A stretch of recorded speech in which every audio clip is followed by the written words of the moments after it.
Now, this is the idea. The moment you say purity, people think you eating pure food, eating vegetarian food, or leading a pure life. But what does purity really mean, according to Sri Ramakrishna? Purity clearly means that the more you are attached to the gross world. In India, we say Sthula Sharir, Sukshma Sharir, and Karana Sharira. And then we go beyond. So the spiritual path makes you more and more subtle. It makes us more and more subtle. If I am more attached to the gross things which are around us, we are less pure. That is the only definition of purity. We have to test ourselves. We have to judge ourselves how much pure we are, how much attached we are to the gross things which surround us, and how much we are attached to the higher things, the things of the spirit. That is the test of spirituality. So that is why Swami Vivekananda, Sri Ramakrishna said that practice of celibacy, brahmacharya, and all those things, many things which all religions insist upon. Why is that? Because they don't want human being to go back to the animal level. We have evolved.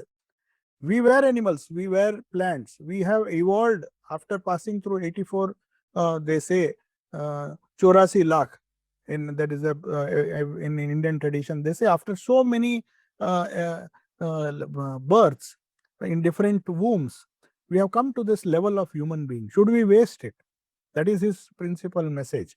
Should we go back to the animal level? Because to live in a gross way, animals do much better than us. They are stronger than us. They have much better digestive system than us.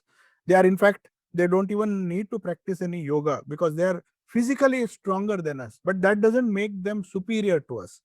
We are superior because we have this religious sadhana, which takes us, evolves us from a purely psychophysical being to a spiritual being.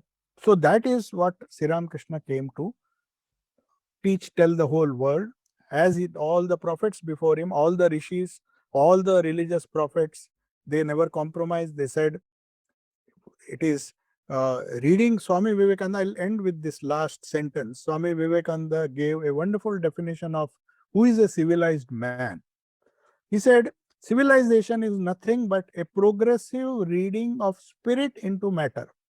If you are reading more spirit into matter, if spirit is becoming more and more important to you, the soul is becoming more and more important to you, the subtle is becoming more and more important to you, the more you do and the more people do that, civilization rises. Good people will increase and there will be less quarrel, less evil, less sorrow in this world.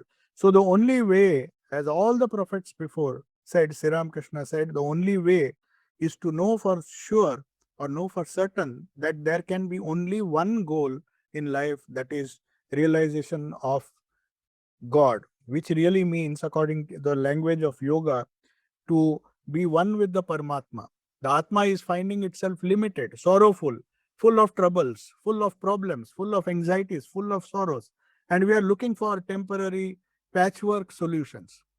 This world will not give you a solution. You may go to any doctor or any counselor.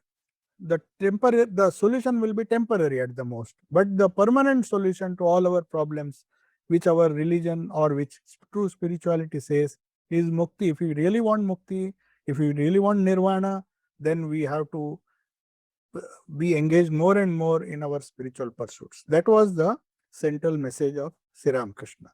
So I thank you, Chandrakant Bhai, once more for giving me an opportunity on this auspicious day to speak about the life and message of Ramakrishna Paramahamsa.